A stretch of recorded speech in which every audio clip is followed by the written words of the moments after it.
and a sibling with a child with a disability come and share their story. Because we can learn so much from each other. That's what this conference is all about. You know, we can bring you all the presenters in the world from education and all the programs or anything, but you know, the best information that parents can learn is the information that they learn from each other. So this morning, I think we have the pleasure of welcoming to El Paso a family, the Thompson family, and Mr. Brad Thompson will be doing the presentation this morning, and also his son will do it. But at this time, I'd like to recognize the whole family and welcome you to El Paso, and thank you so much for being here. If you would stand just for a quick second, and let's give them a big welcome to El Paso. I'm not going to spend any time telling you much more about him because I know Mr. Thompson, that's his presentation. So at this time, let's welcome Mr. Brad Thompson. Thank you. Thank you, sir. Thank you. I want you to know that we are grateful for the opportunity. And every opportunity that we have, we are always humbled. Because I have to tell you that I wouldn't have chosen this life.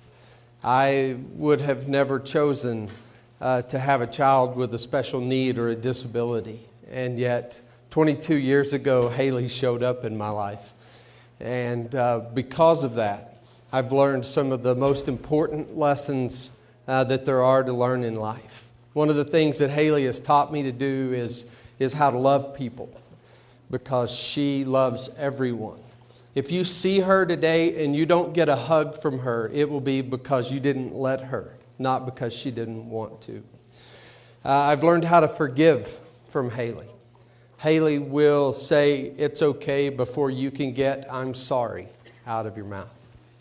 I'm still working on this one, but Haley lives a stress-free life. She doesn't worry about anything. Now, she gives me and Karen lots of reasons to worry, but she never does. We are blessed to actually get to be here today as a family. Sometimes Haley speaks with me, sometimes she doesn't. But there was a time several years ago that I asked Karen to let Haley go with me to Denver, Colorado, where I was supposed to speak at a futures planning conference. And Justin had something going for the weekend, so the four of us couldn't go. And Karen started worrying about that. She said, Brad, I'm not sure that it's okay for Haley to go with you by yourself. She said, you know, sometimes you get to talking to people and you forget that you have parent responsibility. She said, that's okay in Canyon, Texas, where we live, population 10,000. But in downtown Denver, if Haley gets away from you, that could be bad news. And so I promised and begged and did all of the things that I could do to try to get her to trust me to be the responsible, mature one. And finally, she agreed to let me go. I think she kind of saw it as a respite weekend as well. So Haley goes with me to Denver, and I talk and I beg and I offer her all kinds of bribes to get her to kind of stay with me. And we get to the day of our presentation, and we go to our room, and I go to the front of the room, and I start to set things up, and Haley's waiting at the door, and one of her jobs is to hand out the notes to our presentation. Well, as I start to set up, I start to recognize that it's very quiet in the back of the room. And when I turn around, I notice that Haley's not there. I would love to tell you that my first thought was, where's Haley? But it was not. It was, what am I going to tell Karen? So I run out the room and I look one direction, it's just a hallway. I look the other direction and it's where the big exhibit hall is. And so I start to go that way. And before I see anything, I hear this little voice. And the little voice is saying, my dad is Brad Thompson. He is speaking in room 102 and you have to be there. It was Haley promoting my class for the day. Needless to say, with that introduction, we had standing room only in our classroom that day. I think more to see what was going to happen than to hear what was going to happen. And so we taught for our hour and 15, 20 minutes. And at the end of it, I'm standing at the front of the room and I'm talking with a couple of people. And I look to the back of the room where Haley's sitting. And there's this long line of people waiting to talk to her. And I got to tell you, my feelings were hurt just a little bit. I did most of the work, and everybody wants to talk to her. And then I get interested. I wonder what she's telling them. And so I mosey my way to the back, and I notice that people have their conference notebooks open. And so I say, Haley, what are you doing? She says, I'm giving my autograph. Sure enough, she was. HALI 655-9432. My home phone number. So, and she was so proud because she had just learned that. I hope that today is a great opportunity for you. I started by saying that I'm humbled to be here, and I really am. I'm amazed that anybody would come to listen to me talk. But what I want you to gain from this session more than anything, I'm a person of faith. And I believe with all my heart that God made Haley Thompson exactly the way she was supposed to be. And if that is so, then He has a grand purpose for her life. My job as her dad is just to help her get there. Right? Okay. I want you to see the big and beautiful dream that is out there for your children today. Right? If I could change the slide, please. That's Haley. And that's why we're here today. I can't imagine that I would have ever been asked to speak at a gathering like this if Haley hadn't shown up in my life. But if you roll it one more, what I want you to remember is, if you will change the slide, please. Yeah. That she's not alone. That she comes in a family. And I think so many times, and Justin's going to spend some time talking about this in his breakout session after lunch. So many times we get so focused on the special needs of our kids with special needs. And because they're pretty labor intensive sometimes, and sometimes they take a lot of our energy, that we fail to remember that these kids come with families. And that it's equally as important that we take care of brothers and sisters and moms and dads, and that we make sure that we help to support marriages in these families. Because if any child needs two parents, it's our children with special needs. It can be hard sometimes. It can be draining. And to have a partner to share this journey with is just so valuable. I also want to tell you that I'd love for you to go hear Justin speak today. I also want some people to go in there as spies so that you can come and report to me all of the negative things he says about his dad during that hour and a half. So if you'll just let me know and you'll take good notes, I will adjust his inheritance once I get home based on that. Okay. If you would go to the next one, please. In your handouts, you have a copy of this slide presentation. And on the next slide, if you would, I always have fill in the blanks. Do we have anybody in here that's one of those detail kind of control people that has to make sure all their blanks are filled in? If you would admit that, raise your hand. Yeah, okay. If I don't get all the way to the end, I will just tell you what goes in the blanks, okay? But I'm pretty sure I'll make it to the end. Some rules of the game that I really want you to think about. And the first one is that families know best. Okay? Families know best. There's no one on this planet that knows your child better than you do. Okay? No one. And what that means is that in any meeting, whether it's a school meeting or a doctor's office or anywhere you might be, you as mom and you as dad have something to contribute to that meeting.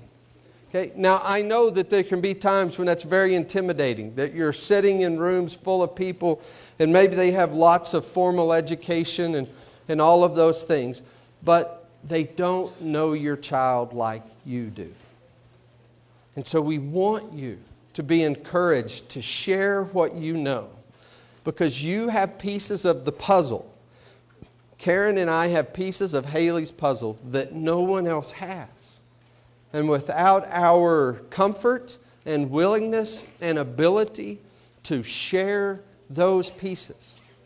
The people who are trying to help us have their hands tied a little bit. While I believe with all my heart that families know best, I think there's a second part of that. Families don't know everything. Okay? The fact that we know best should give us courage. Remembering that we don't know everything should make us humble. Okay? Haley was blessed to have great teachers and great therapists throughout her school years. And her teachers and her therapists knew more about teaching her to speak and teaching her to read and teaching her math and all of the things that she got at school than her parents did. But none of them knew her as well as we do. So it's important that we remember that we always have something to offer, number one, and there's always something that we can learn. And so by being humble, it allows us to be teachable. And when we're teachable, then Haley gets the best possible life. The second thing that I think is a rule of the game that we play is that families must develop the necessary skills to become effective advocates. Okay? It worries me sometimes in the things that I hear people being taught.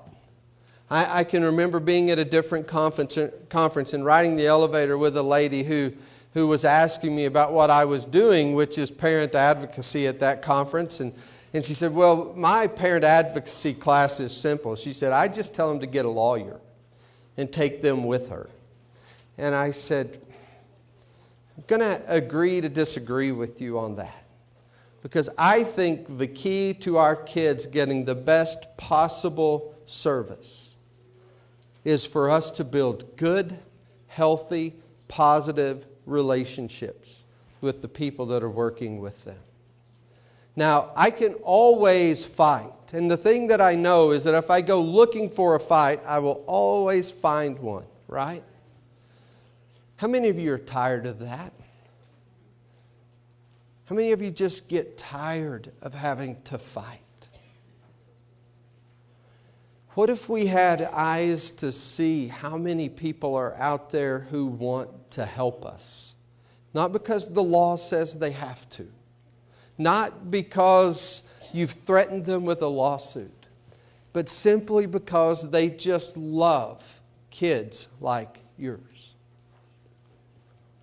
And I wonder how much more peaceful we would be if we really knew how many people just loved our kids. Martin Luther King Jr. said that things that are fought for and taken are usually taken back. Things that are mutually agreed upon last. Think about that. Things that are fought for and taken are often taken back, but things that are mutually agreed upon last. That teaches me that it's very important for us to build relationships and partnerships. That we have a team of people that will lead us to Haley reaching her potential. The next rule of the game is that we must be persistent. Okay? We must be persistent. This is a long journey. Thanks to some incredible healthcare advances in our culture, in our society, we have come to this place where children with special needs will live almost the same length of time as those of us without special needs. What that means is that this is a long journey. We have to hang in there for a long time. That means we have to, the next one, take care of ourselves. Okay? We have to take care of ourselves. Right? What are you doing that is just for you? I hope coming to this conference today is one of those things that not only maybe does it teach you something, it also encourages you, that it will build your spirit, that it will let you know that there are people out there who care for you and want to help you. and want to help your children. So I hope you leave today feeling a little better about where you sit. But it's those kinds of things that we have to do in order to take care of ourselves. Okay, the other part of that is, what do you do just for fun? Where did the fun go in your life? Or does your life consist of going to school and going to doctors and going to therapists and going home and passing out exhausted every day? Okay. Bring the fun back into your life. If I could go to the next one. The next rule that I have is that we must nurture a sense of humor. Okay? We must nurture a sense of humor. It's on the next one. Nurturing a sense of humor. How many of you have gotten to a place where you can laugh at the things that your child does? Can you? Okay. I'll just tell you, and she's sitting right here, so I'm not talking behind her back. Haley just does some funny things. She just makes us laugh. It was just a week or so ago, a couple of weeks maybe, and she loves the show Super Nanny. And so she was watching it, and it had a family that had a lot of kids on it. And so she came into the room and she said, "Mom, I'm watching this Super Nanny, and this family has 10 kids. And their house is a mess, and the dad is a drunk." That's what she said. Well, okay. And I'm assuming she heard that. And so she comes back in a few minutes, and she's talking about the show, and Karen asked her, "So what does the dad do that he can support 10 kids? And Haley says, "Well, I think he's a drunk driver." Well, you have to laugh about those things, right? If you can't laugh about those things, life is going to be hard and difficult, okay, and long. The last thing, that this is just my own rule, and I believe it with all my heart, and I've seen it in Haley's life, and it's this. We believe that concerned citizens can create change at the local level that laws can't and never will. Okay? No matter what happens in Austin or what happens in Washington, we can build a community in the El Paso area that creates an environment that allows kids to reach their potential. And if we do that, we've done all that is required of us and all that we're responsible for. And it is so cool to see special ed directors and regional education directors here in your presence saying, "We believe in what you're doing and we want to help you and support you." And just know that we operate right now in difficult times. I'm sure I'm not telling you anything you don't know. But budget cuts seem to continue to happen. And we seem to have to continue to figure out how to do more with less. I think it's this group of people right here that will teach this community not just how to survive on less, but to create the best possible work that can be done, regardless of resources. Because committed, involved, passionate people just find a way to get things done. Agree? Okay, I want to talk with you for just a minute about one of the things that really gets in our way. It's the next slide, and it's the grief process. And the statement is this, and it came from a book that a dad wrote about 15 years ago, and he said, "The dream of a perfect or even just a healthy child can die a painful death. More than anything, you want it to go away, and it won't." Okay? More than one day in my life, I woke up wishing that all of the challenges that Haley faces would just go away. They don't. They don't. And so what we must do is allow that dream of that perfect or even just healthy child to die, so that we can dream new and healthy and appropriate dreams for the child that we have. And when we do that, we start to look at the Haleys of the world, and we don't see all of the things that she cannot do, but we start to see the things that she can do. And once we get there, we're on the right track. And so I want to spend a few minutes talking this morning about the grief process and how we work through it. If you would flip to the next slide, we'll start to look at that.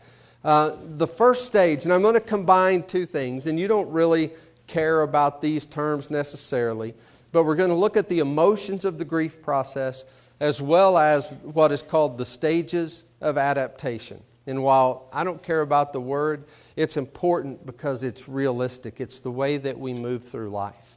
The first stage that we will go through is the survival stage. The survival stage says we are just learning, we are just finding things out. And we will go through steps in the survival stage like denial. I don't know what's wrong with her. Now, if you have a child that has a genetic illness, then you probably knew that at birth or soon afterward.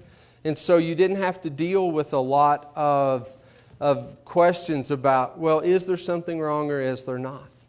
But even in those settings, parents will still struggle with the idea of denial. It may look like, I don't believe there's really anything wrong. It could also look like not understanding how the disability affects you.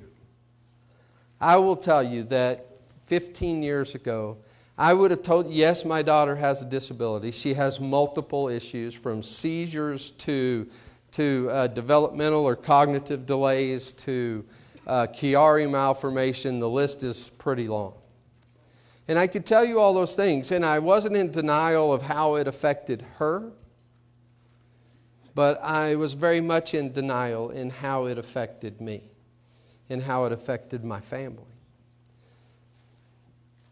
And when I finally came to terms with how it was affecting my family, I changed jobs to be a more family-friendly dad.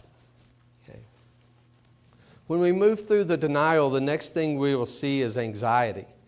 And that anxiety comes when we hear these words, your baby has Down syndrome, your baby has whatever, your child is cognitively delayed. And when we hear those words, we instantly ask the question, can I do this? This is scary territory. I don't know how many of you were scared at the birth of any of your children, wondering, what in the world? You know, it was easy when they were in the hospital. It was when we brought them home that we started wondering, oh my word, where's the nurse? You know, who's going to get him and take care of him? But over time, we work through that anxiety and we start to find places where that makes sense. The next emotion we will experience is fear. And that fear just says, what's going to happen to her? Is she okay? Will she be okay? How will people treat her? Will they love her? Will they accept her? And our fear that that might not happen oftentimes creates that overprotective parent. I'm sure we don't have any of those in the room today. We call them helicopter parents. Okay? You know who I'm talking about? That parent that just hovers over their kids just to make sure in case anything bad might happen, we're close enough that we can snag them and nothing bad will happen. I have this one mom that I've spent quite a bit of time with over the years. And I told her when her child was little, I said, I bet your child has never skinned her knee. And she said, well, why would you say that? I said, because you hover so close over her that even if she tripped, you'd be there to catch her before her knee hit the ground. And she goes, that's not true. I said, whatever. But there's something to be learned by skinning your knee, isn't there? Yeah. We learn practically to pick up our feet. Most of us learn through experience. And I don't know about you, but most of the really good lessons I've learned came the hard way, came through failure, came through struggle. And if we never let our kids, even with special needs, struggle, work hard, sacrifice, they will never learn the beauty, the importance of just doing your best. Okay? Hopefully we'll move through those emotions and we'll get to the second stage. And that second stage is the searching stage. And the searching stage looks like two different things. The first one is an inner search. And the inner search is this: what does my child's disability say about me? What does Haley having a variety of issues say about me? Does it produce guilt? Moms, you're famous for this. Something happened while I was pregnant. Something happened, or I did something, or I didn't do something that caused this. And I see a lot of moms who carry a lot of guilt throughout their lives. The second one is shame. And dads, this tends to be more of our thing. Because especially if we have sons, our sons were going to be quarterbacks of the football team, or the star player on the basketball team, or soccer team, or baseball team, or whatever we might have thought. And then we have a child that can't do those things. And it can leave us sort of hanging our heads. The next emotion that we might experience in the searching stage is depression. And there's a positive piece of depression. There's a cycle that says in depression that things have always been bad, things are bad, and because of that, I think things will always be bad. Having this feeling allows us to stop and take some evaluation to see, is this true? Has it always been bad? Is it really bad right now? It might be. There have been some periods in Haley's life that were just really bad and hard. But her whole life has not been that way. And our faith says that the rest of her life will not be that way. But even right now, in those depressive feelings, from challenging those past and future questions, I can start to regain some hope. And hope is what we're all about. How many of you have experienced the emotion of anger about your child or your child's situation, or the way he or she is being treated at school or church or some other place in the community? Yeah. Where does that anger come from? What I want you to know is that anger is a God-given emotion that is intended to give us energy to do the hard work. Okay? I am not angry at anyone. Sometimes I get angry that our kids don't get the opportunities that they need and deserve to show their value and to be able to contribute to their community. But that anger motivates me to come to El Paso in the middle of a dirt storm, okay, to share hope with you. Okay. All of those emotions tend to be dealt with in that inner searching that answers the question, what does this say about me? As we move through that and recognize, what I want you to hear loud and clear this morning is the fact that I have a child with disabilities says nothing about me. What I do for her says everything about me. And that leads me to the outer search. And that search begins to look like, what is out there that we can bring together, that we can start to build on, that gives Haley every opportunity to reach her potential. It's at this point in time that we become a lot of people's worst nightmare. Now we're on the internet and we're printing documents about the diagnosis that our kids have, and we're bringing them to every person that works with her. And all of a sudden, teachers and doctors and nurses have hundreds and hundreds of pages of research that we've done to read, as if Haley's the only child they have to work with. Now, I would rather you be there than somewhere else. But at this point, it's important for us to recognize balance and that this journey is a marathon and not a sprint. That other people have other things to do, and it doesn't mean they don't care about our children. Okay? It means that they're trying to bless tens and 20s and maybe hundreds of other children like ours with the same opportunities that we want for our child. That's important for us to remember. And that happens as we start to move toward the settled in stage. That settled in stage says that, there's still work to do and there are things that we need to accomplish, but we no longer feel like we have to do everything that anybody tells us to do. We're starting to feel comfortable with the routine of our life. And we're starting to realize that these things work and these things don't.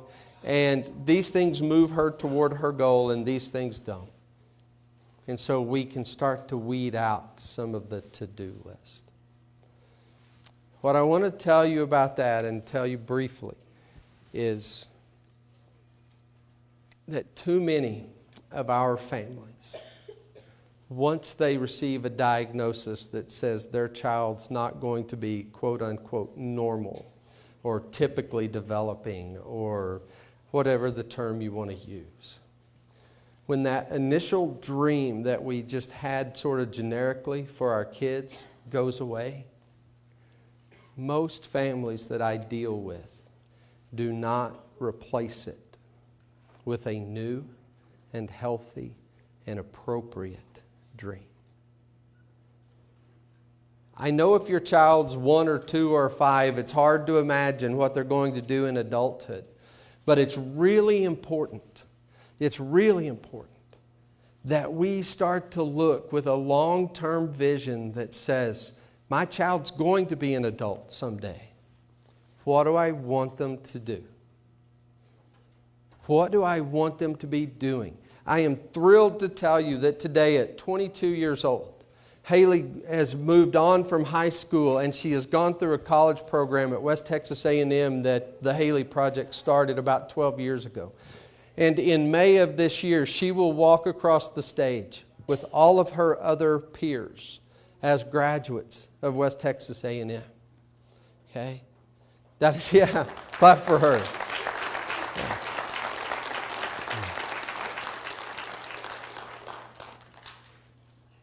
What brings you have to know this, I cry more than most women I know, but what brings a tear to my eye about that is that about 17 years ago, when we had our first meeting with a school diagnostician, and at that time the term was mental retardation. And when we were told that that's what Haley's test scores indicated, we asked, what does that mean? And her response was this, and she was not trying to be mean, she was not trying to break our hearts. She was telling us what at the time were the facts.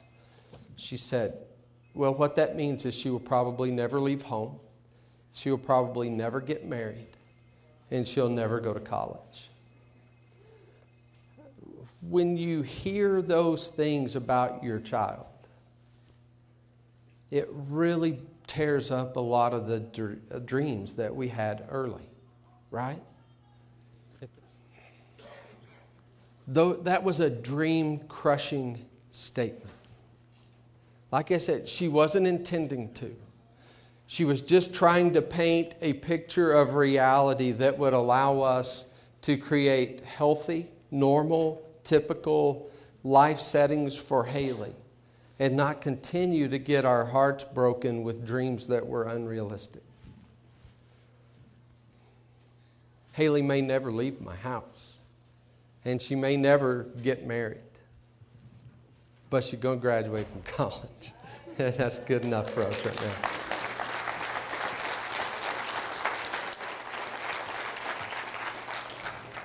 Okay, and you can clap for her, but my question for you is, what's your dream for your child? When your child's 22, and they will be, Lord willing, what will they be doing? A more important thing that Haley's doing than that is Haley loves small children. She would be wherever your small kids are today, except that she has a cold and we don't want you to hate us for the rest of your life, so we're kind of trying to keep her isolated a little bit. But she loves small children. That's her gift. They love her. Haley works part-time at a child care facility in Amarillo. And they pay her. And they pay her to do meaningful work in a job that she loves. How many of us get up every day and get to go to a job that we love? Somebody said that a little louder than they might have wanted to. Yeah. Haley gets to do that. Why? Because we've accepted who she is and what she can do. Haley can't do everything. Guess what? Brad can't either. If when we're finished today, we go out to our car, somebody please hang around, okay? If you know something about cars. Because if we go to my car today and it doesn't start and it's not out of gas, I can't fix it. Okay? I don't know what to do. All right? We all have things that we can do and things that we can't do. Hopefully, we all get to work in the areas that we love and get to do the things that we're good at. That's my job for Justin, just as much as it is for Haley. And when we do that, we've been faithful. Haley gets to live a good life. Haley gets to make a difference in people's lives. I promise you that when we go eat in Amarillo, Texas, there's rarely a time that we don't walk into a restaurant and some 3 or 4 or 5-year-old kid comes running right at us to give Miss Haley a hug. They just love her. We must come to acceptance of our child's real situation. And then we must dream. And that dream gives us hope of a bright future. Right? Now, the next slide asks some questions. So in those emotions that we just talked about, where would you place yourself today? Are you in denial still for whatever reason? Are you angry? Are you depressed? Or are you at that place of acceptance and hope that says, this is what it is and we're going to make the best of it? And then my next question is this, is I want you to be at that place. But if you're not at that place, what's keeping you from it? And if you are in that place of acceptance and hope, what is the greatest threat to you staying there? And I'll tell you what that is in just a minute. If you will go to the next slide, please. I want to talk for just a minute about resilience. I got paper flying everywhere. It'll be all right. Resilience, I believe with all my heart, is the key to thriving, especially in this world. What does it mean to be resilient? Somebody give me an example out there. I know this is not really conducive to dialogue, but somebody tell me what it means to be resilient.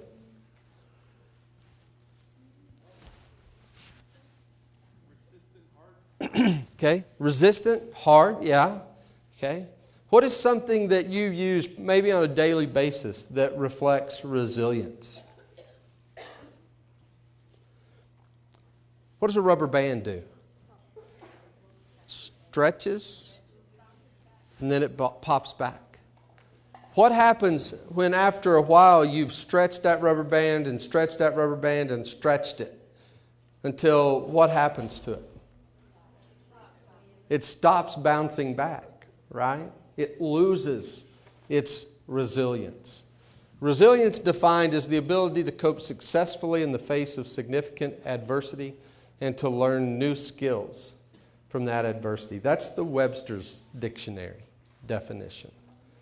My definition is the ability to bend but not break and to bounce back. But what I want you to recognize is that resilience tends to, it's right there, tends to erode as rituals and celebrations are missed or delayed. Okay? Because it's those milestones, those celebrations of the milestones that are being met that cause us to celebrate and remind us that, oh yeah, that hard work was worth it. You know, Justin walked when he was supposed to, a little early. He talked when he was supposed to, or maybe a little early on that developmental chart.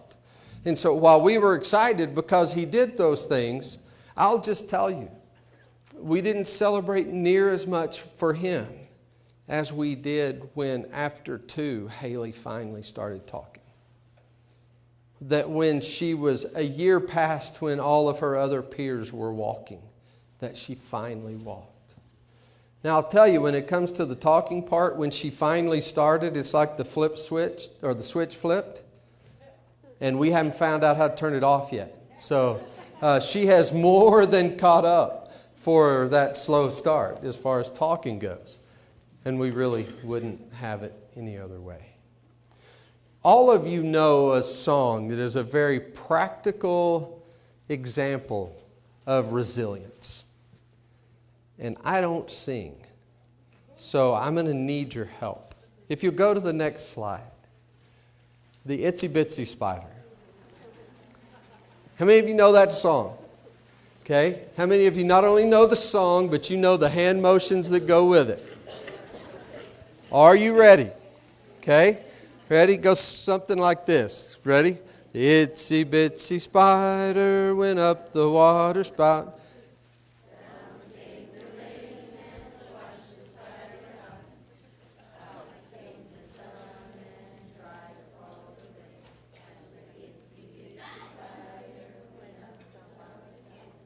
Very good. Give yourself a hand. That was great. Yeah. Yeah. Some of you are more proud of your hand motions than others, but, you know, for the most part, it was good. But that is perfect, right? He went up the spout, the rain comes, the storm comes, knocks him back down, but he doesn't just stay down. As soon as the next opportunity presents itself, he's back up the spout again. Okay? Now, well, I don't know about where we live, but in most places, we're sure that at some point it's going to rain again, right? But he doesn't care. He's going back up. That's resilience. Your kids don't have to be very old for this to be playing a very key role in your job as parents of keeping them on track to help them reach the best possible life. Now, the greatest challenger to resilience, I believe, is this. It's a myth, okay? And the myth fills in that blank.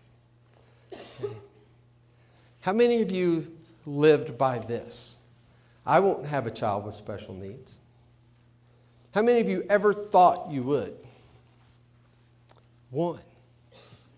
It never crossed mine and Karen's mind. All of my brothers and sisters are quote unquote typically, I can't call them normal, I can only call them typically developing. Okay? Karen's brothers and sisters are typically developing. Justin, our oldest, is typically developing. We didn't ever say this. It just never crossed our minds that we would have a child with special needs. That's a myth. Why? Because it can happen. The next myth that many of us live by is this one. I can't do this. Have you ever said that? How many of you will admit to having said that? Yeah. I can't do this. That is not true. Okay? You can do this. Now trust me when I say I think you can do this better if you don't have to do it alone. But what this room fairly full of people tells me that if you live in this community, you never have to do it alone. And I am thankful for your community for that. Okay.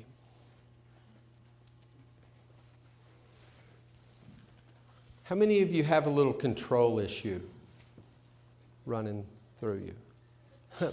We have a few that admit it. Okay. How many of you would put yourself in the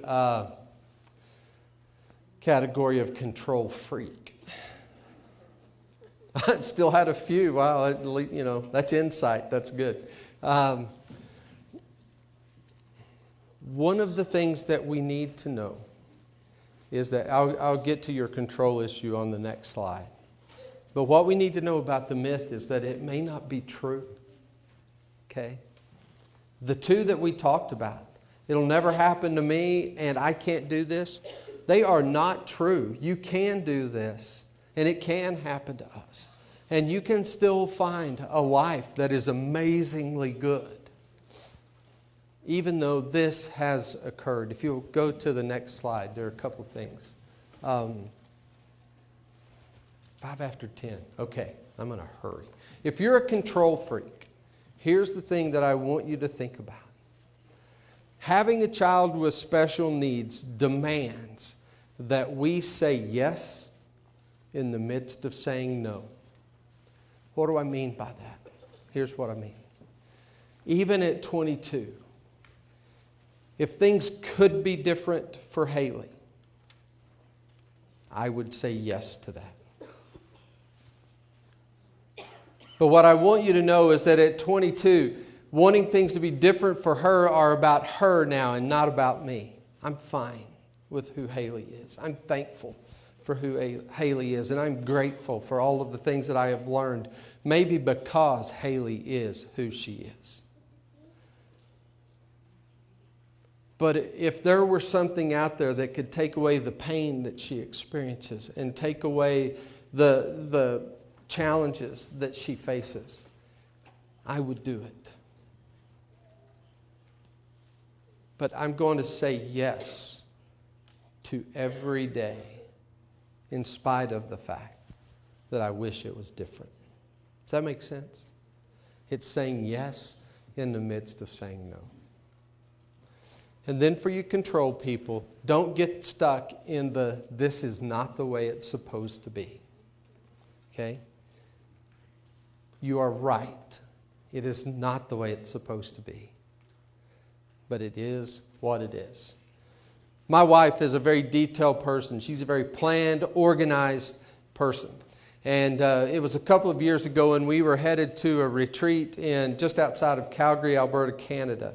And before we headed out to the retreat site, we were going to go by a Walmart and pick up a few things to take with us because this place was a little out of town. And so we have our handy-dandy Garmin, and it's supposed to have all the roads in North America updated and all these things. And so we, and it'll tell you where the nearest store is, and it's just a wonderful thing. And so you punch it in, she punches in Walmart, and we head out following the directions to Walmart. And we get, you can see the little checkered flag in the picture there, so you're getting close. And as we pull up to this light, the directions say, turn right into Walmart parking lot. Well, to our right is a river that runs through Calgary. Karen says, it's supposed to be right here. I can be a smart aleck. I can turn right if you'd like. But it's supposed to be right here. It's not the way it's supposed to be. And it doesn't mean that life can't be good. Next slide, please. Thank you. What does it have to do with resilience? I believe with all my heart that you guys are on a heroic journey. Raising any child is not easy. Raising children with special needs, and especially those of you who are raising kids with incredibly complex situations, You may not say it, but I will. You are heroes. Okay? It's people like you that will listen to people like me that keep me going in the day. And what I want you to know is that as you keep going, having resilience will give you some skills and some gifts that will allow you to continue on this journey. The first one is a sense of coherence. Coherence simply means that a recognition of where we are. This tells us where we are and what we're doing. The next one is hardiness. What does that mean? I'm sorry for the interpreters. Sometimes I use words that aren't really English, and so I don't know how they're going to interpret hardiness, but we'll give them a try there. That's finding the good life. Haley showing up did not condemn us to misery. Okay, it did not. In fact, Haley showing up in our life has probably taught us to laugh better than anything we have ever experienced. Okay? She has taught us to enjoy the little things better than any life experience we've ever had. That's hardiness. We laugh in the middle of hard things. The third one is stress inoculation. Here's what I mean by that. I spend several days a week of my life doing counseling in a church. And every now and then I will see a family come walking in, and I'll see the mom and her hair's all messed up and her makeup's not done, and I'll say, "Are you okay?" And one time this mom says, "Oh, it's just been so horrible." Said, "Little Susie's got a cold and she hadn't slept in 2 days." And the first thought that runs through my mind is, 2 days? Haley was 12 before she slept all night. What a wimp. 2 days. Go take care of yourself. It's not that big a deal. I call us stress snobs, because we've just been through so much that if all Haley has is a cold today, we're like, woohoo, that's great. Beats a seizure or any other number of things that she could be having right now. Okay? But what I have to remember is that's the hardest thing this other mom has ever been through. And isn't that the way we want it? I don't want her to have to experience the hard things with her kids that we have. But it has changed her ability to handle things, I would say, is kind of down here to where yours are up here, right? The little things just don't bother us much. That's stress inoculation, okay? And then the last one is toughness. It's almost spring. Didn't quite feel like spring this morning, but it's close. We're getting there. And as spring comes around, I don't know about you, but I will start doing some work in my yard. And I don't work with my hands. And so that first weekend becomes a pretty painful event for me. With what on my hands? Blisters. But over time, as I continue to work through the spring and the summer and the early fall, what's going to happen to my hands? They will get calluses.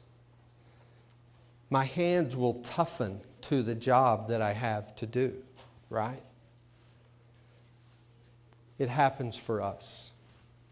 The things that you didn't think you could handle 6 months and a year and 5 years ago, you now handle without even thinking about. And they prepare you for the challenges that are to come. Now, I never want tough hands to be confused with tough hearts. It can get easy to grow a calloused heart and feel picked on and cheated and all of those other things. Keep your heart soft and develop tough hands for the journey ahead. Next slide. Okay. So if you'll see this, and I'll just run through it real quick. Those are all of the stages and the emotions that I talked about, and we added a word. People who are stuck in the survivor stage become victims.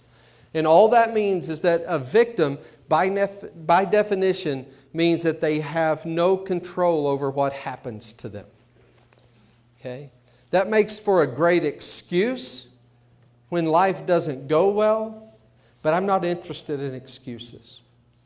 I don't want my eulogy to be, Brad's life wasn't very good, but he had all kinds of great excuses. I would rather the eulogy be, the Thompson family dealt with some hard things, and they made the best of it. How about you? Doesn't that sound better? Yeah. The second of those words that are added there is the survivor. And that is that we start to try to take some control. But the survivor tends to get stuck in where they are. If you dumped me off in the middle of the lake and I just treaded water, what would be good about that? I wouldn't drown. That's a good thing. What would be the bad thing about that? I would stay in the same place all the time. And I could take the same amount of energy it took for me to tread water and point it in any direction and swim and get closer to safety. Okay? We all experience survival at times, but if we get stuck there too long, we get further away from the dream that we have for our children. And the last one, in the settled in stage, we have the opportunity to become thrivers. And thrivers are the people that enjoy and love life. They make the most of every opportunity. That is the thing. That is the place that I want you to be and you to experience. Okay? What are the challengers to the thriver position? Change the slide and I'll show you. They are the seasons of life. They are the transitions that we go through. And you've already experienced that. If your kids are very old, when they first started, you probably got ECI and you thought that was wonderful. And I'm about to step off the edge of the stage. You thought that was wonderful because these people come to your home and they work with your child and they love your child and they get down the floor and they play with them. It's great. And then they're about to turn 3, I think, and then they say, we can't come to your house anymore. You have to go to school. Not school. No, they're too young for that. But you meet the people at school, and yes, it's a transition, and you go through the challenge of that middle stage there that you see, but then school becomes all right. And you start to enjoy the people at the elementary school, and you find that, man, that feels kind of like home. And then several years later, you have this meeting, and they say, you have to go to junior high. Not junior high. Those kids are animals. No, not junior high. We find that to be okay. And there is a steady stream of those changes in the seasons of life that create that turmoil, that chaos. But for the healthy, and for the accepting, and for the hopeful, there's a new normal that comes with a new set of skills, a new set of appreciations, and a new hope.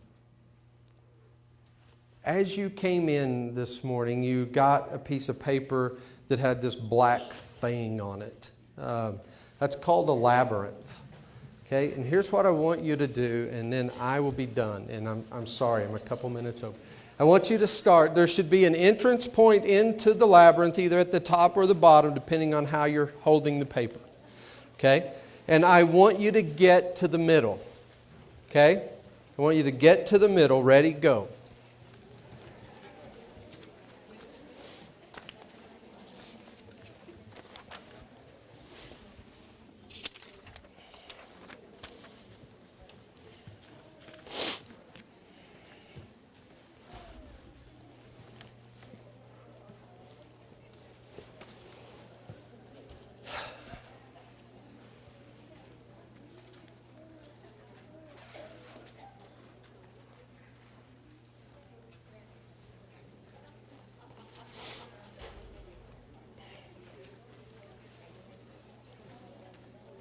Okay, so how we doing? Anybody frustrated yet? Okay, good, good. If I haven't created some frustration, I'm not really doing my job.